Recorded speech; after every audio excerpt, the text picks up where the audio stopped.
Dans cet exercice, on va voir un exemple de chaîne de Markov à deux états. Alors il s'agit d'un fumeur, d'un jour à l'autre, soit il fume, soit il ne fume pas. Donc ça correspond à nos deux états. Et donc ici, on vous a représenté le diagramme de transition. Donc d'après l'énoncé, s'il fume un jour, la probabilité qu'il refume encore le suivant, c'est 0,1, donc on reste là. Et donc la probabilité de changer d'état, là, c'est 0,9. Ensuite, toujours d'après l'énoncé, s'il ne fume pas un jour, la probabilité qu'il fume le lendemain est de 0,7. Donc la probabilité de rester sur place, c'est 0,3. Donc là, on a un diagramme de transition qui nous donne toutes les informations. Alors ce qu'on veut, c'est faire évoluer le système pendant n jours.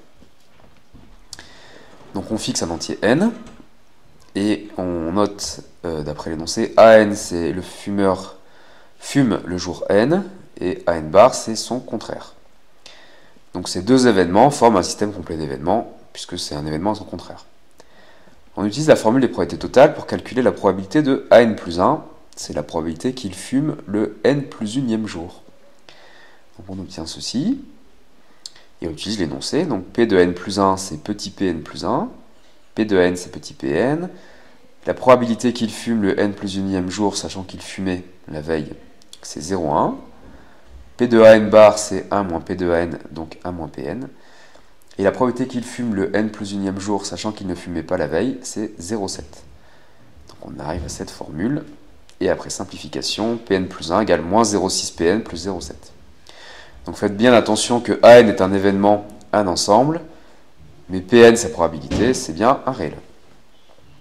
Donc là, pour calculer Pn, on reconnaît une suite arithmético-géométrique. Donc pour calculer Pn en fonction de n, on cherche le point fixe. Donc L égale moins 0,6 L plus 0,7. C'est une équation du second degré. On trouve que L égale 7/16e.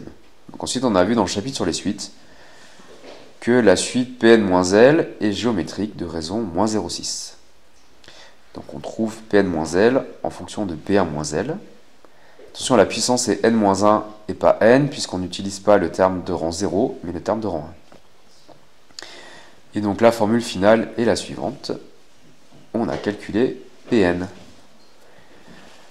Ensuite, on demande de faire tendre n vers l'infini. Donc comme la raison est strictement entre moins 1 et 1, ce terme tend vers 0.